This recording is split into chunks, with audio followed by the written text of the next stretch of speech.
ખેડૂત ભાઈઓ, આપણું ગયું અઠવાડિયું જે ગયું એ દરમિયાન લગભગ 3 દિવસ રજાના દિવસો ગયા એ અઠવાડિયામાં, એટલે એ અઠવાડિયું 4 દિવસ ચાલ્યું ગણાય આપણા બજારના હિસાબથી. તો આ 4 દિવસ દરમિયાન બજારની જે સ્થિતિ રહે અને એમાં પણ અત્યારના આપણા શિયાળુ ઉત્પાદનો જે કાંઈ છે મસાલા પાકો, એમાં સ્થિતિ જે રહી એ સ્થિતિ અને એ ચિત્ર આ વર્ષમાં આશ્ચર્યજનક ચિત્ર છે આપણા ખેડૂતો માટે પણ, બજાર માટે પણ અને વેપારીઓ માટે પણ. જીરું હંમેશા કેટલાક મસાલા પાકોથી ખૂબ આગળ રહેતું હોય છે કાયમ માટે. એને બદલે આ વર્ષે આપણે જોઈએ તો અત્યારે આપણું જીરું સારી ક્વોલિટીના દાણા અને મધ્યમ ક્વોલિટીનું જીરું એક સરખા ભાવથી વેચાઈ રહ્યું છે. સામે અજમા એક એવો મસાલા પાક છે કે આ વર્ષમાં એના ભાવ આપણા સારા જીરા કરતા પણ સારા અજમા ઊંચા ભાવથી વેચાઈ રહ્યા છે. એટલે કે આપણું જીરું બાકીના મસાલા પાકોની સરખામણીમાં પણ આ વર્ષમાં ખૂબ ઘસાઈ રહ્યું છે.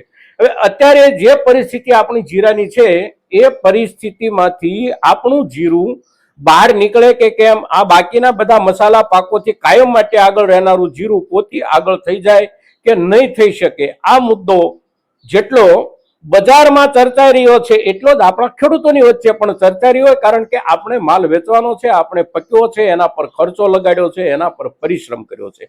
તો હવે આપણને જીરાના ભાવમાં સુધારો મળવાની શક્યતાઓના આધાર કયા કયા છે અને એનો અમલ ક્યાંથી થાય, કોણ કરે અને કેવા રૂપમાં આપણને સુધારો મળી શકે, એના ઉપર આપણે જ્યારે ચર્ચા કરીએ છીએ ત્યારે આપણી આ ખૂબ અગત્યની ચર્ચા આ એપિસોડમાં આપ સૌ દર્શક મિત્રો અવશ્ય બન્યા રહેજો. નમસ્કાર ખેડૂત મિત્રો, જય કિસાન, જય ભારત. ખેડૂત ભાઈઓ, વીતેલા અઠવાડિયામાં રજાના જે દિવસો ગયા એમાં શનિવારનો એક દિવસ બજાર ચાલ્યું. હવે શનિવાર અને 15 તારીખે જે બજાર ચાલ્યું એ દિવસે રાજસ્થાનના બજારોમાં જીરાના ભાવમાં એકંદર સળવળાટ દેખાયો આપણને. લગભગ 500 રૂપિયા આસપાસ પ્રતિ ક્વિન્ટલ ભાવમાં એ દિવસમાં સુધારો હતો. ત્યાર પછી રવિવારનો રજાનો દિવસ આવતો હતો. સોમવારના બજારના જે કાંઈ અહેવાલો છે એમાં એકંદર આપણા ગુજરાતના કેટલાક બજારોમાં સામાન્ય સુધારો આપણને જોવા સાંભળવા મળ્યો. હવે સામાન્ય સુધારો જ્યારે આપણે કહીએ ત્યારે 30, 35 કે 40 રૂપિયાનો 20 કિલોએ સુધારો જીરા જેવા પાકમાં જોવા મળે અને એની આપણે નોંધ લેવી પડે. આ સ્થિતિએ આપણું જીરું આ વર્ષમાં નીચે પહોંચી ગયું છે. હવે આ સ્થિતિ જ્યારે છે ત્યારે આગામી સમયમાં આપણા જીરાના ભાવમાં વધારો થવાની શક્યતા કઈ બાજુથી? તો સૌથી પહેલો એક મુદ્દો ઉત્પાદનનો. તો ઉત્પાદન આ વર્ષમાં જે 1 કરોડ બોરી આસપાસનું અંદાજવામાં આવી રહ્યું છે અને 1 કરોડ બોરી જે પાક આવવાનો અંદાજ જેણે આપ્યો છે એ વેપારી સંગઠનોનો અંદાજ મોટા ભાગે દર વર્ષે લગભગ હકીકતોથી સાથે થઈ જતો હોય છે. વેપારી અંદાજો ખોટા પડે એવું ક્યારેક જ બનતું હોય છે. ગયા વર્ષે પણ વેપારી અંદાજો પ્રમાણે માલનું ઉત્પાદન સાબિત થયું હતું. આ વર્ષે પણ વેપારી અંદાજો જે છે એનાથી બહુ જાજો ફેરફાર રહેવાની સંભાવનાઓ, શક્યતાઓ નથી દેખાતી. આ પ્રમાણે માલનું ઉત્પાદન હોય, ઉપરાંત ગયા વર્ષનો સંગ્રહિત માલ એકંદર ખેડૂતો પાસે થોડો વધારે પ્રમાણમાં હોય, આવી સ્થિતિમાં બજારને સુધારવા માટેની જગ્યા કઈ બાજુથી? તો બજારને સુધારવા માટેની જગ્યા માર્કેટના કદ પ્રમાણે માલના ઉત્પાદનને ધ્યાનમાં લઈએ તો બહુ ઓછી દેખાઈ રહી છે. પણ એક મુદ્દો, રાજસ્થાનમાં ગયા વર્ષે જેમ ખેડૂતોએ શરૂઆતના સમયમાં માલ સંગ્રહિત રાખ્યો, ઓછામાં ઓછો માલ બજાર સુધી પહોંચાડ્યો, વેચાણ બહુ ઓછું થયું અને ભાવો જળવાઈ રહ્યા શરૂઆતના તબક્કામાં, લગભગ સિઝનની શરૂઆતના 3 મહિના સુધી.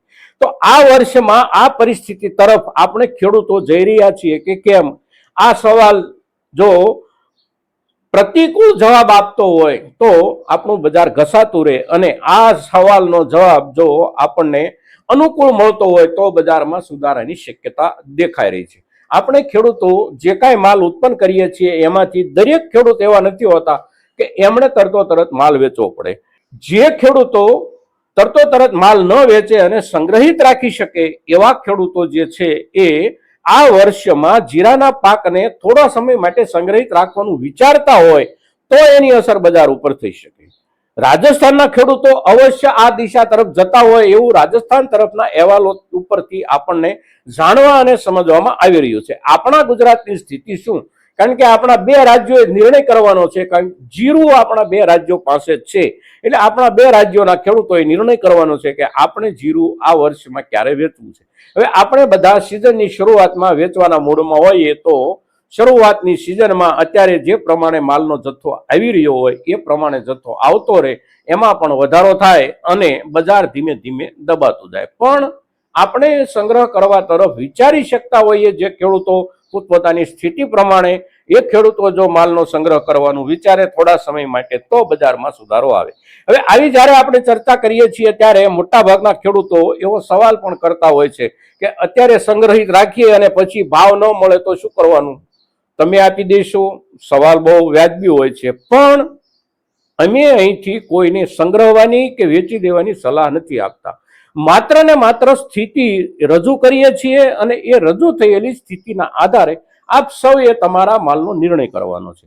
પણ અત્યારના સમયમાં વેચવા કરતા જે ખેડૂતો સંગ્રહિત રાખી શકે એમ હોય, આ ખેડૂતો જો માલ સંગ્રહિત રાખે તો, ઝાઝા ખેડૂતો સંગ્રહિત રાખે તો ભવિષ્યમાં ભાવમાં સામાન્ય સુધારો બનવાની શક્યતાઓ હોય છે અને એ સામાન્ય સુધારો બનવાની શક્યતાનો લાભ સંગ્રહિત માલને મળી શકે છે. હવે માલ સંગ્રહ કરવો છે તો કેવો માલ સંગ્રહ કરી શકાય, આ મુદ્દો પણ અગત્યનો હોય છે. માત્ર આપણી આર્થિક હાલત સારી હોય એટલે આપણે દરેક પ્રકારનો માલ સંગ્રહિત કરવો એવું જરૂરી નથી હોતું. માલની ક્વોલિટી પ્રમાણે માલને આપણે સંગ્રહ કરવાનું વિચારી શકીએ. બિલકુલ નબળી ક્વોલિટીનો માલ તૈયાર થયો છે આપણી પાસે તો એને સંગ્રહ કરવાનો કોઈ અર્થ નથી. સામાન્ય ગુણવત્તાવાળો માલ છે તો એને પણ જ્યાદા સમય માટે સંગ્રહ કરવાનો કોઈ અર્થ નથી. ખૂબ સારી ક્વોલિટીનો માલ હોય આપણી પાસે, સારી રીતે સંગ્રહ કરવાની આપણી પાસે સાધનિક ક્ષમતા હોય તો જ આપણે માલ સંગ્રહિત કરવાનું વિચારી શકાય. અને એ પ્રમાણમાં આપણી પાસે જો વ્યવસ્થા હોય તો સંગ્રહિત રાખેલા માલની આગામી સમયમાં ભાવોમાં થોડી ઘણી લાભાંશ વૃદ્ધિની શક્યતાઓ દેખાય છે. હવે રાજસ્થાનના ખેડૂતો સંગ્રહ કરવા તરફ ગયા વર્ષે ગયા હતા અને આ વર્ષે પણ જશે એવું રાજસ્થાન તરફથી જો જાણવા અને સાંભળવા મળી રહ્યું હોય તો આપણા ગુજરાતના ખેડૂતો એમાં કેટલો સહયોગ કરે છે. જો આપણા ગુજરાતના ખેડૂતો પણ એમાં સહયોગ કરે તો ભાવોમાં સ્થિરતા પછી થોડો થોડો વધારો અને માલની આવકોના ઘટવાના ધોરણે ઠીક પ્રમાણમાં વધારાની શક્યતાઓ બને છે. પણ ઉત્પાદન આ વર્ષમાં પણ જે આંકડાઓ આવ્યા છે એટલું રહેશે, આ પાકું છે.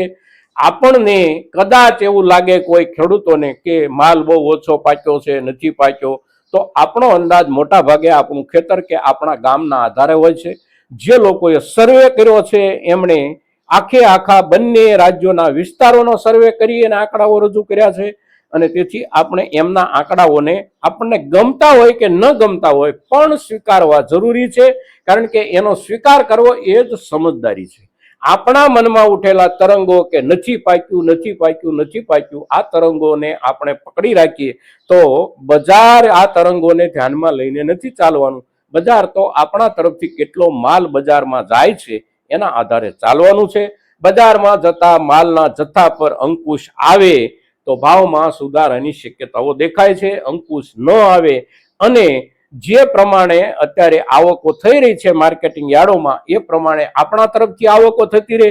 રાજસ્થાનમાં પાક હવે સંપૂર્ણપણે તૈયાર થવામાં છે તો એમના તરફથી પણ એ જ પ્રમાણમાં આવકો થતી રહે તો બજાર ઉભરાય અને ઉભરાયેલા બજારમાં ખેડૂતોને ભાવ મળવાની સંભાવનાઓ બિલકુલ ઘટી જાય છે.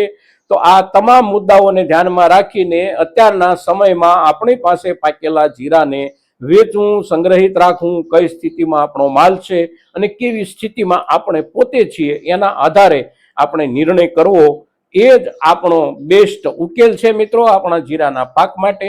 તો આજના દિવસે જીરાના પાકની વર્તમાન પરિસ્થિતિ, ભાવોની સ્થિતિ અને ભાવોની શક્યતા, આ બધા મુદ્દાઓ ઉપર જ્યારે આપણે ચર્ચા કરીએ છીએ ત્યારે આપણી આ ચર્ચા, આ વિડીયો, આ એપિસોડ મહત્તમ ખેડૂતો સુધી પહોંચે એ ખૂબ જરૂરી છે. આપ સૌના તરફથી પ્રયાસો થવા પણ જરૂરી છે અને આપ સૌ એ પ્રયાસો કરશો એવી અપેક્ષા સાથે જય કિસાન, જય ભારત.